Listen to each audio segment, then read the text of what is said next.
This question about where this Packers offense is going under Matt LaFleur has been haunting me over the last couple days. We talked about it on yesterday's show, about me believing I was misguided in the way that I was thinking about this, which was the way that a lot of people were thinking about this.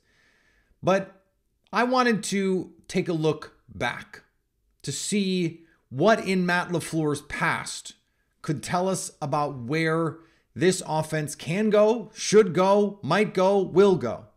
Because in order to know where you're going, it's always useful to know where you've been. We dig into that on today's show.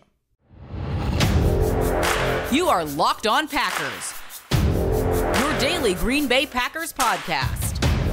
Part of the Locked On Podcast Network, your team every day.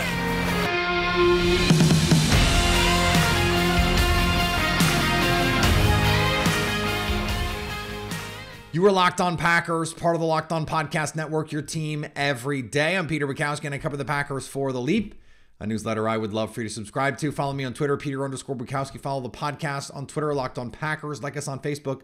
Subscribe to the podcast, iTunes, Spotify, Google Podcasts, wherever you find podcasts, you will find Locked On Packers, the #1 Packers podcast on the internet. And the show for fans who know what happened, they want to know why and how. Thanks to everyone who makes Locked On Packers their first listen every day. We hope you like starting your day with us as much as we like starting our day with you. And today's episode is brought to you by our friends at LinkedIn Jobs. LinkedIn Jobs helps you find the qualified candidates you want to talk to faster. Post your job for free at linkedin.com/LockedOnNFL. That's linkedin.com/LockedOnNFL to post your job for free. Terms and conditions do apply. We had Jordan Rodriguez on the show a week or two ago to talk about her new series, The Play Callers, over at The Athletic. A story and series of stories about the Kyle Shanahan tree, where they came from, what they learned, what they did together, what they brought out of one another. This is truly an iron sharpens iron kind of situation. And I found it incredibly useful as I try and figure out, as I try and push forward and prognosticate what we think is going to happen here with this Packers offense. And so there were a number of things that I took out of this series, a number of things that I think are really useful in looking back at Matt LaFleur's history, what he was raised in, steeped in with this Kyle Shanahan, Sean McVay experience that he's gone through. And there was this great quote from Richmond Flowers, who was a coach on the Washington staff. And he said that Matt LaFleur was the most detailed coach he'd ever been around. This was on this virtuoso Washington staff that had Mike McDaniel, Sean McVay, Kyle Shanahan, Mike Shanahan. They worked with RG3, doing all sorts of different things. And Richmond Flowers said that Matt LaFleur ended up getting MF'd. I'm not going to, you know what I'm saying, more than anyone. But that he had earned it. This was not some, cronyism situation. I thought it was interesting that what in 2016 Sean McVay took from that Falcons team was turbo. That Falcons team used no huddle in selective spurts, and eventually it was their demise because Tom Brady in the no huddle offense ended up coming all the way back. We know what happened, 28-3. But it was that turbo package that Sean McVay ended up borrowing. Sean McVay's OC in 2017, in his first year in LA, was Matt LaFleur. They put together that turbo package, that no huddle package, with Jared Goff, and they turned around Jared Goff in one of the biggest two-season turnarounds we've ever seen. From one season to the next, it is as big a turnaround as we've ever seen with Jared Goff. And one of the reasons was they pushed tempo. And we also know Sean McVay is giving information in the heads that is basically identifying everything Jared Goff needs to see and know. Hey, all right, backside safety, he's rotating down. You've got this, this, and this. Let's throw this. He was as spoon feeding it to Jared Goff. Now that eventually didn't work, and they had to change and adapt and do all of these things. But a lot of that was done after Matt LaFleur. Interestingly, though, last year, 3 of the slowest teams in the league were coached by Kyle Shanahan, Matt LaFleur, and Sean McVay. The Packers were second slowest. Only the 49ers were slower last year in terms of seconds per play because the Packers take the shot clock, the play clock down to 0 basically every time under Matt LaFleur. Or should I say under Aaron Rodgers? Is that going to change? What's interesting, and I was actually talking to Jordan about this, is how often, and we talked about it on our interview and we were talking about it off mic, how often these guys come to the same conclusions. They solve these same problems. And so what the Shanahan offense, the Kyle Shanahan offense was born out of was attacking cover 3. It was the Seattle defense. And with Dan Quinn, he saw it every day in practice, and he had Dan Quinn in a torture chamber. And it wasn't until he was in San Francisco with Robert Saleh who started to introduce these quarters coverages, and it was Vic Fangio to Sean McVay. That is what changed everything for this offense. This tree of offenses.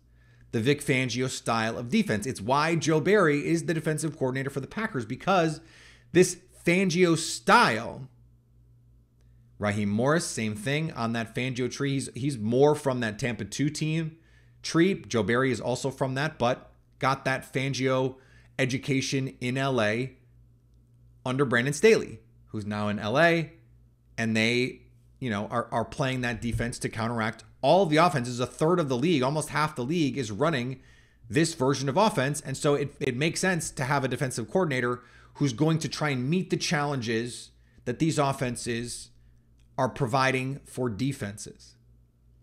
Now, are they not running tempo because the tempo doesn't work? How much of that is because of all this motion? Well, Aaron Rodgers doesn't like motion. So if you're not going to use the motion, why wouldn't you go to tempo? This is a question that we need solved and has not been solved. I would love to know the answer to this question. When you look at that Rams offense, and this is something we talked about yesterday a little bit, that I of course, it hadn't even come out yet, so I hadn't seen it, I hadn't heard it. But there's this note that Sean McVay went into his LA tenure expecting to use a lot of 12 personnel, a lot of 2 tight ends. And they didn't have the tight ends to do it, so they ran 11 personnel with 3 receivers, but they had Cooper Kupp, they had Robert Woods.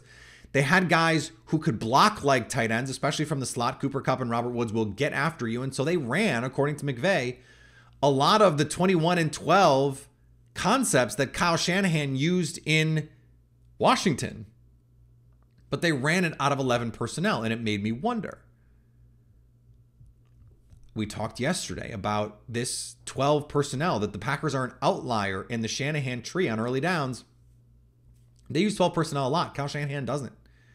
Sean McVay doesn't. Could Matt LaFleur be going the other way, where he's saying, okay, I'm gonna live in 12. All these 2 high looks, we are going to kill you because we can play big. You're going to stick in those 2 high looks. We're going to have 2 tight ends, and we are going to run the ball down your throat. And if you rotate into single high looks, now we have mismatched tight end players who can run like receivers and can attack you in the passing game. So you're taking the same sort of advantage that McVay created, but you're flipping it. Well, Aaron Rodgers may not want you to lean all the way into stuff like that. Could you get it done with Jordan Love? These are interesting questions. And just on that note, on that Aaron Rodgers note, there's this great nugget. Kyle Shanahan tells the story. And by the way, Play Callers is incredible. I should have said that up at the top. Go listen to all of it. I'm not going to spoil it because there's so much in there. So much great stuff. But this makes me laugh. Kyle Shanahan adapted play action passes from Paul Hackett's scheme into his system. Matt LaFleur brings that system to Green Bay and takes Paul Hackett's son, Nathaniel Hackett, and they adapt the Hackett stuff with the LaFleur stuff, with the Shanahan stuff, to make an offense for Aaron Rodgers.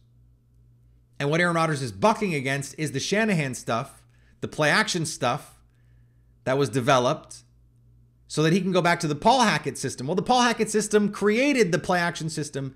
So time is really just a flat circle. All right, more on this fascinating history as we try and project forward here with Matt LaFleur. Today's episode brought to you by our friends at Bird Dogs. Bird Dogs make you look good. I wore them today. I'm wearing them right now. They are incredibly comfortable. They fit immaculately. And I love them. I love wearing them. I love the lining. I didn't think I would love the lining. Honestly, I didn't. But I love the lining, especially in the summer. You need a little help. You need a little protection sometimes. Bird Dogs fixes the issues that regular shorts, cotton shorts, that chino material. No, they've got this cloud knit fabric that looks just like khaki, but stretches so you get a slimmer fit, but you're not sacrificing movement. Plus, you've got the sweat wicking fabric that keeps you cool and dry all day long, which is really important right now when it's hot. It is hot. Go to birddogs.com/LockedOnNFL or enter promo code LockedOnNFL and get that free Yeti style tumbler with your order. That's birddogs.com/LockedOnNFL or promo code LockedOnNFL for that free Yeti style tumbler. You will not want to take these things off. And thanks to everyone who makes Locked On Packers their first listen every day. Everydayers. Later in the week, Cody Alexander from Match Quarters, who's in this Play Callers doc, is going to come on to help us break down the Joe Barry defense, what they were trying to do, what he thinks they can do, how this team can get better, all that good stuff. That's coming up later in the week. So this McVay offense, Robert Saleh defines it this way. They're chasing space. You can't defend all the space in the world, but you can keep moving space on them. So for us as a defense, what we evolved is to keep moving the space and the stress. Robert Saleh's defense, which isn't anything that fancy, deploys defensive linemen that can create havoc, that can get upfield, that can create negative plays. That is what the Packers have said outright they want to do. So this has defensive implications as well. Devontae Wyatt was drafted to blow up Shanahan tree offenses. Colby Wooden and Carl Brooks were drafted to blow up Shanahan tree offenses. The Packers went to wide nines, like Robert Saleh, to blow up Shanahan tree offenses. The defense, which was forged in practice. Jordan Rodriguez said on our show that the impetus for this series was actually a practice in LA between Brandon Staley and Sean McVay, because they're going after one another. And so you're trying to find the rules and break the rules and bend the rules and attack the rules. And the reason Matt LaFleur brought in Joe Barry and the reason they want to run this defense is because he felt like it was the toughest defense to prepare against, precisely because they play against your rules. And if you're the Packers, one of the reasons they've been able to continue to manufacture offense is because they know how to attack those defenses. They go against that defense every day in practice. So I want to tie this into what we were talking about yesterday with the offense maybe looking more spread out than we were thinking. This is Jordan talking now. It's no coincidence that when Sean McVay and Matthew Stafford installed the new Rams offense, they decided they would spread out the field wide with their pre-snap alignment and make the defense declare itself pre-snap by using empty formations. They'd see the defense the entire time, even if they rotated after the snap. And that's what they did in Cincinnati. She does point out that Zach Taylor, who is also on this coaching tree from the Sean McVay school, did that in Cincinnati with Joe Burrow. It's also kind of what the Packers did with Aaron Rodgers. They spread everything out. In 2021, they played more 4-receiver sets than they had played since like middle McCarthy years, when they had, all of those receivers to put on the field at once. That was their counter. And of course, that's how Aaron Rodgers loves to play. Let's go empty. and let me see the defense. The defense has to declare. They can do less pre-snap shenanigans. And so you have a really good vision of what you're seeing. And if you're not going to go empty, you can go 4 wide. Doesn't have to be 4 true receivers, but 4 in the formation, split off from the actual line of scrimmage, a running back in the backfield. And now you can run all of your single back runs, which the Bengals do. I expect the Packers to run some pistol, where you've got 2 running backs in the backfield and you've got 21 personnel. The 49ers do that. This was something they went back and did with Robert Griffin. It's something that Mike McDaniel has done with Tua. And so I think it's something the Packers can do with Jordan Love. But if you go back to that Philadelphia game, they went empty a lot. And they said, okay, we're going to make you declare as a defense. And I went back and just watched some of those plays. And what you see is Jordan Love processing at a high level. Well, one of the reasons why you do that is because Jared Goff, in all of the ability that he has, Mina Kimes tells this great story. In the Super Bowl, there's a play that should have been a touchdown. It's play action. The Patriots rotate out of the pre-snap look that they were in into something else. And it ends up, there is a player open on the backside of the route, but it breaks Jared Goff's brain. This is the case against play action. This was the case early on. This was something that, we heard whispers about when Matt LaFleur was coming in. Actually, Aaron Rodgers doesn't like play action because you have to turn your back to the defense. Kevin Clark, our pal, wrote about this for The Ringer. He doesn't like pre-snap motion because he wants a static picture of the defense. He wants to have the defense declare. He wants to use the cadence to try and get defenses to declare. Well, the reality is you can do both. We saw Jordan Love, even in limited reps, use his cadence to get guys off size in preseason. He was doing it in the spring, really effectively, in fact. So how do you find the things that you can put together that work for you? Well, it's about what makes you comfortable.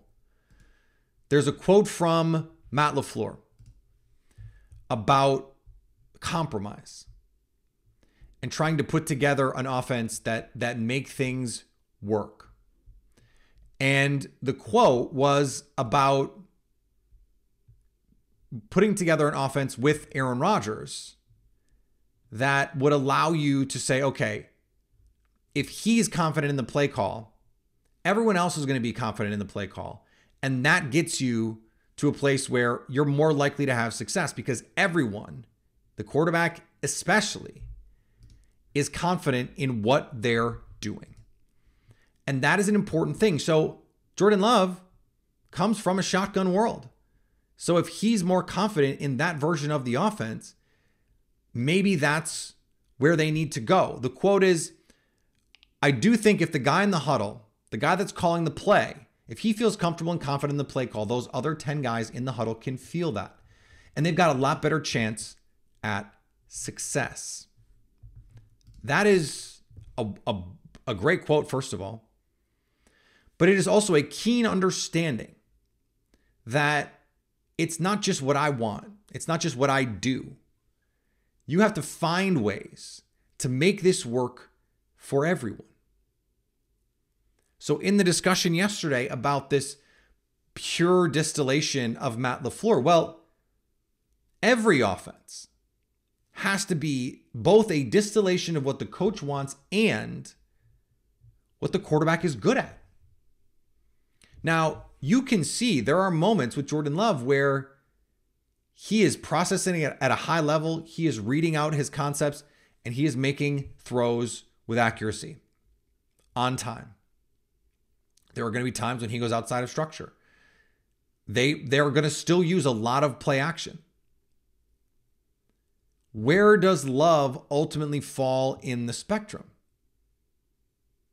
Kyle Shanahan is willing to call 8 passes in a playoff game because he thinks he can design a good enough run game to make this all work. Sean McVay felt like he had to hold Jared Goff's hand to the point that he goes out and he makes this bet on Matthew Stafford. Now the bet works. So where does Jordan Love fall in the continuum? Is he a button pusher? Or is he someone that can do more? Can he do the Matthew Stafford? Maybe not in year one, but let's talk about eventually. And then what does that mean for Matt LaFleur? Well, Matt LaFleur, I think, has already shown the capability to be adaptive. Think about the difference between the 2016 team that he coached in Atlanta and then the 2017 team that he coached. They looked totally different. He didn't call plays.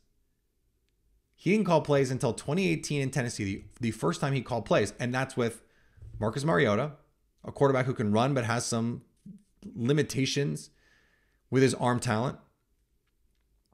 No receivers to speak of, but a good tight end, Delaney Walker. And then a really good run game with a solid offensive line. Depending on what Jordan Love turns out to be, that seems like that is a really good place to start. And it's been a while since we revisited that. So I reached out to my buddy Ty Rowland, who hosts Locked on Titans, to get his perspective on the Matt LaFleur experience in Tennessee. He's going to share that in just a second. Before we get there, today's episode brought to you by our friends at LinkedIn. These days, every new potential hire can feel like a high-stakes wager for your small business. You want to be 100% certain that you have access to the best qualified candidates available. That's why you have to check out LinkedIn Jobs. LinkedIn Jobs helps you find the right people for your job faster and for free. That's the beauty of LinkedIn Jobs. I've been on LinkedIn for a really, really long time. I know a lot of people who have gotten jobs off LinkedIn. I am very grateful that I have not had to look for a job in a long time. But I know people who get communicated with on LinkedIn all the time and who have gotten jobs on LinkedIn. I know people who are the kind of people who hire off LinkedIn. It's why small businesses rate LinkedIn Jobs #1 in delivering quality hires versus leading competitors. Simple tools like screening questions make it easy to focus on the candidates with just the right skills and experience so you can quickly prioritize who you'd like to interview and hire. LinkedIn Jobs helps you find the qualified candidates you want to talk to faster. Post your job for free at linkedin.com/lockedonnfl. That's linkedin.com/lockedonnfl to post your job for free. Terms and conditions apply. And thanks to everyone who makes Locked On Packers your first listen every day. Every day or tomorrow on the show, we continue with our off-season series. And we have that match quarters interview coming up, Cody Alexander, later in the week. Would love for you to subscribe to The Leap, a newsletter I would love for you to subscribe to. And go check out Locked On Sports today. It is a little bit of a dead zone in the Major League Baseball calendar with All-Star Week, which means it's a dead zone in the sports calendar. Summer League is here. That's cool. There's a lot of fun stuff to talk about with Summer League. Locked On Sports today, still getting into it, man. We got a lot of stuff, a lot of fun stuff going on over on Locked On Sports today. The biggest stories in sports in under 20 minutes. Go check that out. So let's see what Tyler has to say about his experience with Matt LaFleur. His first chance to say, this is what I think of with offense. Tyler Rowland here, host of the Locked On Titans podcast, with my thoughts on the Matt LaFleur experience during 2018. Overall, I think LaFleur is a very smart coach. He really understands how to get defenses in bad positions and how to take advantage of the positions that defenses want to be in. One thing that really stands out to me from that season in 2018 was the Titans' run game was so well coordinated. Despite the personnel being up and down for the 2018 Titans, that run game was able to find ways to catch defenses in the wrong look and then attack. I think that LaFleur had a very good idea of how to scheme up opportunities for some of his players, and I think that might have been out of necessity. You have to think 2018, at least for the first half of the season, Derrick Henry wasn't the Derrick Henry that we think of today. And Marcus Mariota hurt his elbow in the first game of the year and had nerve issues throughout the year and could barely grip a football. So he was dealing with backup quarterback play. When Marcus Mariota played, it wasn't his best, even considering what his best, the ceiling on that, what it actually is. So LaFleur had probably the challenge of creating offense when he didn't have really a lot of dynamic pieces on offense. Again, this is pre-Derrick Henry's breakout. So I got to give LaFleur credit because what he was able to do is he was able to scheme up opportunities to outflank the defense where you don't need to be the most talented team ever. You don't need the best protection of all time. You don't need to win a route and create separation. You don't need the quarterback to make an amazing throw down the field. Something quick, swing pass, outside, quick screen, tight end screen, a little touch screen over to Derrick Henry, schemed up opportunities, quick throws for Marcus Mariota to get the ball out of his hands. Unfortunately, Marcus Mariota's demise kind of made it difficult on LaFleur, as I mentioned before, but I appreciate all of that schemed up plays that he called that aren't just your typical plays to see if your team can out execute the other team. He's literally trying to will his team to points with his own intelligence. But I think what made him so great was also his downfall, because the Titans couldn't just run a normal offense if they didn't have those schemed up plays, those quick little throws out, those sweeps to the running back, the manufactured screens, those gadget plays, really.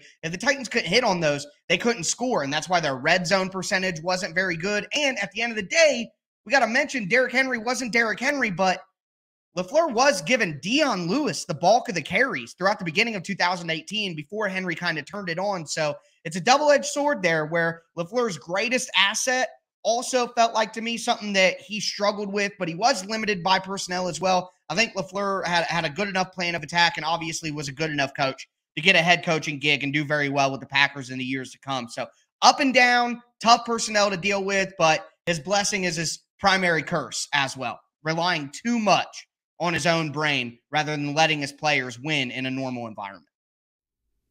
So I remember going back and looking at what the Titans were doing and thinking, this is a really well-designed offense because there's just not a lot of talent on this team. On the one hand, you go, okay, this really makes you excited about what this offense can be this year because the skill talent is a question. It's a good offensive line, a good run game, a quarterback with some question marks. Maybe he can answer all of them, but let's just go in and say, okay, Marcus Mariota that season, certainly that was like his worst that he had played to that point. I think he was probably worse last year just in a vacuum. But he was still a young, promising quarterback at that point in time. Jordan Love can do a lot more than Marcus Mariota could. But there were times when you go, the scheme here is gorgeous. And it wasn't just McVay stuff. It wasn't just Shanahan stuff. They were running zone read because Marcus Mariota could do that. They had some of that interesting gadget stuff, the quick game gadget stuff that you don't always see in some of those other offenses. But to Tyler's point, this is an issue in the red zone right now for Green Bay. If the gadget doesn't work, what can they go to? And I think part of that is talent. You have to be able to out-execute people. Like there are a lot of teams that with some good scheme can create some explosives off gadget plays, but consistency is going to be a problem because you just don't have the talent to win play in and play out. I think the Packers have both the talent and the scheme. But there's also this question about brain drain. LaFleur has this great quote, there's nothing more lonely than when you're not having good success and you're the play caller. It's easy when things are good, everybody has an idea, but when you're not having success on offense, it's like crickets on the headset. Who is he going to lean on? Nathaniel Hackett was that guy. We don't know what Adam Stenavich is doing in those situations. We just don't know. I'm not saying he's doing nothing. I'm not saying he's doing anything. I'm not saying he's doing great. I'm not saying he's doing bad. I don't know. We don't know. We are pretty confident that Tom Clements has had a positive impact on Jordan Love, to the point that Jordan Love vouched for him and said, let's bring him back. So you need that infrastructure as well. You look around at these teams, and Sean McVay has done a really good job of surrounding himself with guys who can help him and support him to the point that those guys are getting hired elsewhere and then going on and have success. That is true to a point for Kyle Shanahan as well. Mike McDaniel looks like one of the bright young coaches in the league. So what are the Packers' answers here? And what's interesting is this is going to be an evolution. It is a moving target. Let's go back to that Robert Saleh quote. The point of this offense is to find space, and it's the defense's job to move that space. You can't defend everything, so you got to move the space from where the offense wants it to be to where the defense wants it to be. And then you need a quarterback who can manipulate that space. There's a great anecdote that I'm going to close with. Sean McVay, the decisive play in the Super Bowl that they won was a bad play call, according to Sean McVay. It was a play they'd never repped, but they designed it. They'd never run it in a game. They called it in this high leverage spot, and the Bengals had the perfect defense called. It should not have worked. It should have been DOA. Von Bell drops right into the area where Cooper Kupp is supposed to be. But Stafford holds him just long enough with a no-look throw to get the ball to Cooper Kupp. Now, I'm not saying anything about Jordan Love and his abilities, comparing him to Matthew Stafford. I'm not. But I'm reminded of the play from Philadelphia on the cover two. It's not actually cover two, but the whole shot that he throws to Aaron Jones that gets dropped. And I know we marvel at the throw, and the throw is incredible. It is in that sort of S tier of plays. A lot of quarterbacks can make one great throw. What makes that play stand out to me is it was defended perfectly. They had run that same concept earlier in the game, and Love had hit. There's a little out route with a go route on the outside. From the slot, they run it out, and then you've got the go on the rail. Darius Slay is sitting on that out. Love reads it in real time, sees that it's not there. You have the safety hauling ass to get to the sideline to take away Aaron Jones on that go route. They know this concept is coming. And Jordan Love puts the ball the absolute only place it could be. If you're going to go into this and think, okay, this has a chance to succeed because even when you're wrong, the quarterback has a chance to make you right. That is the kind of thing that Sean McVay was searching for when he went to find Matthew Stafford. That is the kind of thing the 49ers were searching for when they traded all those picks to get Trey Lance. It didn't work out, but that's what they were looking for. We have a glimpse of that with Jordan Love. If there's more in there, I think what we have is an opportunity for Matt LaFleur to work with him and design an offense that can be more than just gadget plays, because they're going to be able to execute at a high level and make an actual offense work. We've seen that the last few years, the RPO game. It's worked. You can't just build the whole plane around Davante Adams unless you have Davante Adams. And then you can. They've adapted it. They've evolved. They've changed. How are they going to do that this year? Well, a lot hinges on what you're getting from Jordan Love, and a lot hinges on what you're getting from Matt LaFleur. All right, we're going to be back tomorrow a lot more. This is a really fun episode. Go listen to the play callers. It is an incredible series. Jordan Rodriguez did an amazing job. And go listen, if you missed it, go listen to our series that we did with her, the conversation we had. I had a blast talking to her. So go find that. I'll tweet it out as well, so you can go check it out there. Follow me on Twitter, Peter_Bukowski. Follow the podcast on Twitter, Locked On Packers. Like us on Facebook. Subscribe to the podcast, iTunes, Spotify, Google Podcasts, wherever you find podcasts, you will find Locked On Packers. And anytime you want to come hang out with us live, we're going to be going live on YouTube for a number of things in the upcoming weeks, and then of course every day or every week in the NFL season after the games. So you can stay Locked On Packers.